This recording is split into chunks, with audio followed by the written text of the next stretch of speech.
I'm reading them for Christmas spirit. The girls are fighting. It's just like R-rated Hallmark. Sorry, I can't do this right now, actually. Hello, everyone. Welcome back to my channel. My name is Isabel, and welcome back to Bookmas. What an exciting thing to say, oh my goodness. I'm here with all the friends, Millie, and Gustafer. I thought, what better way to get in the Christmas spirit even more than I already am, which is probably pretty hard to do. But what better way than to read Christmas romances and Christmas books? So that's what we're going to do today. We're gonna start reading some Christmas books. I have a vague agenda for this video, but we'll see where it takes us because there's some books that I noticed have come out since I made the list of books I want to read for this video. So there's a couple things that I didn't originally put on the list that I'm thinking now I may want to read. Come join me for the reading vlog and we'll get in the Christmas spirit together. All right, let's get to reading.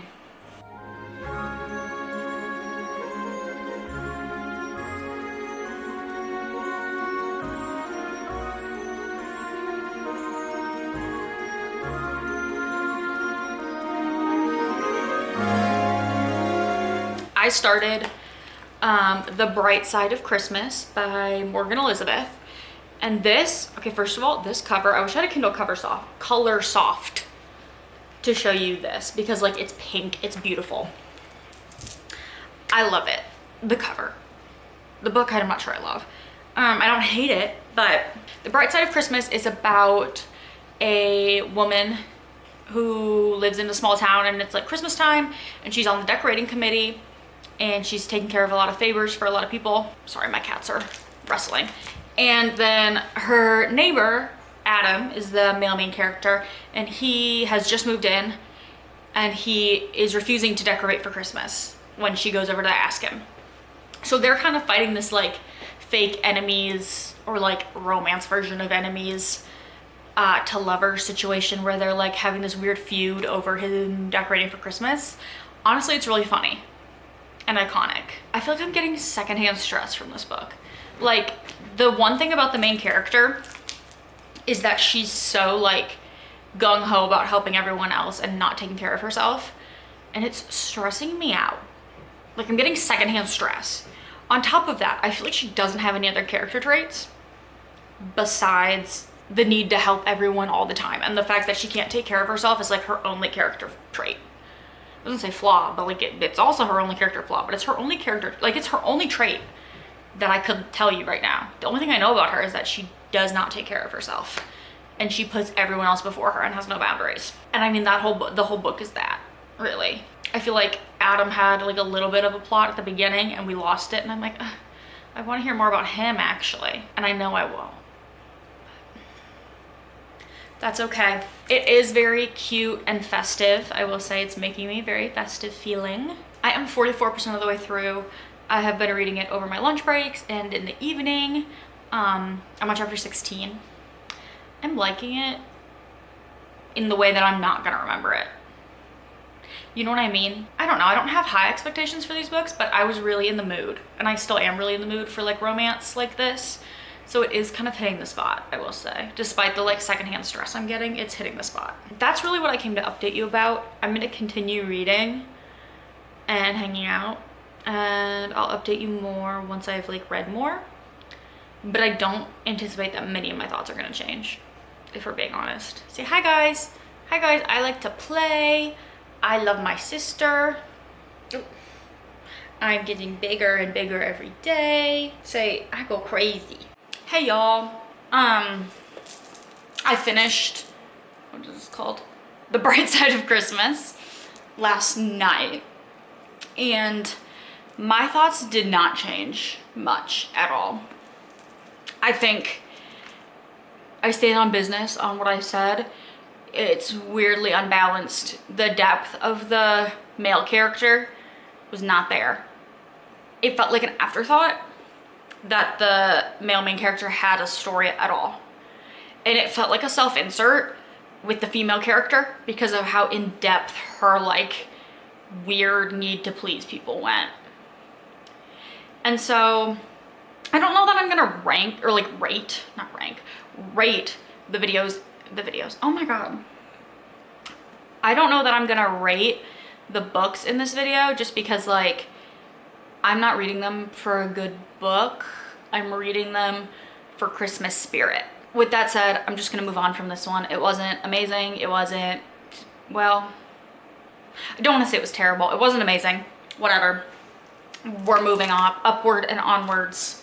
I have 2 options for next books. It's either gonna be Highland Christmas by Amy Quick Parrish or The Christmas List by Maren Moore. Both of them are very short. I'm gonna decide which one I read when I start reading, which will be on my lunch break at work today. I will keep you updated though on which one I pick, and I'll let you know my thoughts when we get to that point, okay? Okay.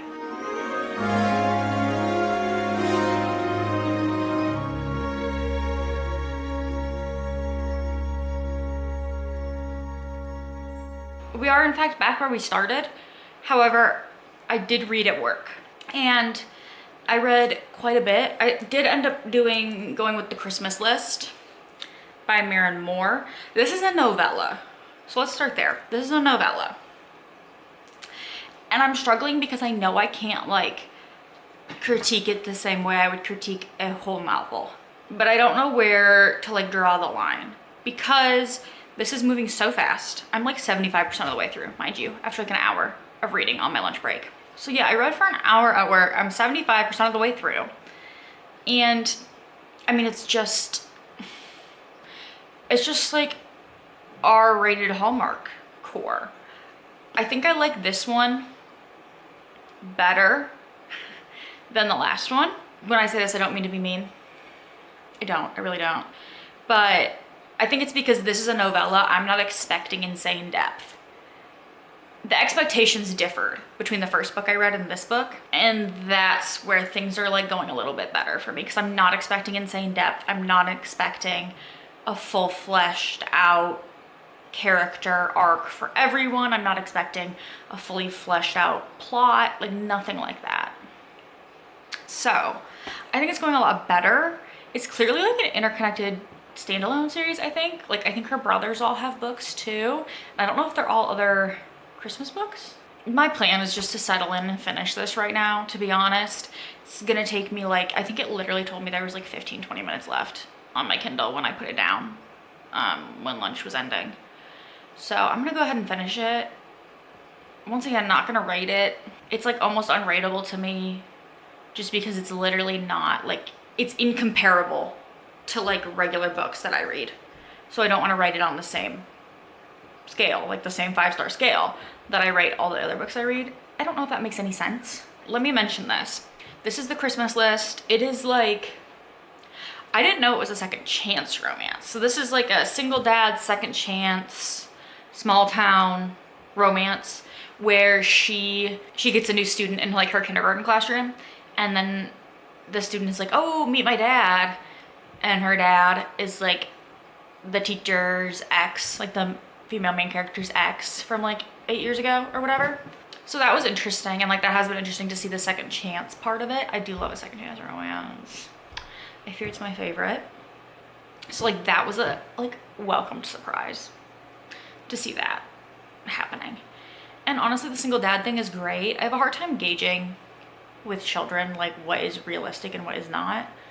Couldn't tell you about that. I'm the wrong person to ask if that's what you're thinking about within this book. I'm gonna hop into this. Let's get on to finishing this guy.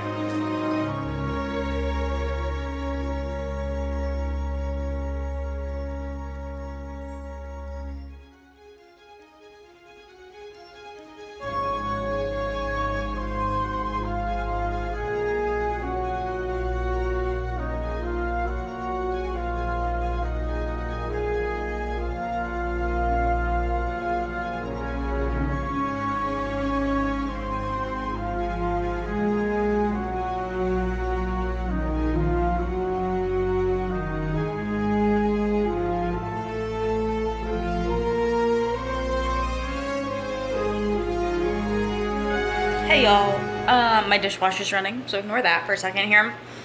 Well, let's start with this. It's Sunday. I have been cleaning and on my phone for the majority of this morning. Do want to read one more book for this video.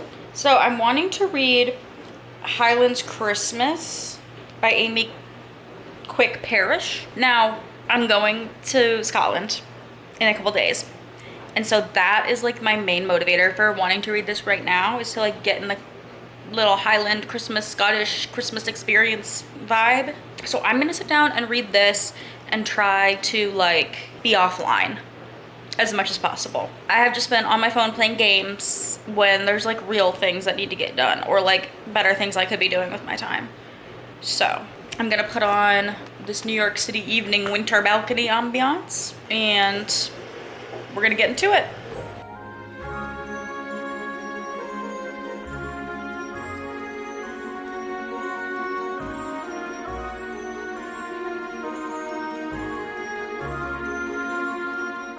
So actually, we've read all of that I can stomach. It's not good. So let's see what else, what our other options are. I know that, okay, there's Holiday Ever After by Hannah Grace. Should I do that? It just came out, I think. Yeah, maybe I will. I've been curious about it. The like blurb didn't sound super interesting. However, it's Hannah Grace, so I do have faith that it will be good. So I'm downloading it right now to my Kindle. Okay, I'm here to give an update. As you saw, I started a number of books and attempted to read them for the next book in this video. I started a number of books and I did not finish any of them because I decided I was tired of reading Christmas books. I was no longer in the mood for romance. I wasn't feeling any of the vibes that were going on. I just decided to cut it at that. Because I read the Christmas romances I wanted to. I enjoyed them. The other ones I tried to pick up, I just felt were fundamentally like lacking in some way. And maybe also like I was just not in the mood anymore. That was definitely part of it. All that to say, I just hopped on here to say thank you for watching. If you would like, subscribe, let me know what you're reading this Christmas, this Bookmas. Stay tuned for more Bookmas content from me. We still have a little ways to go. So I'll see y'all then. Bye.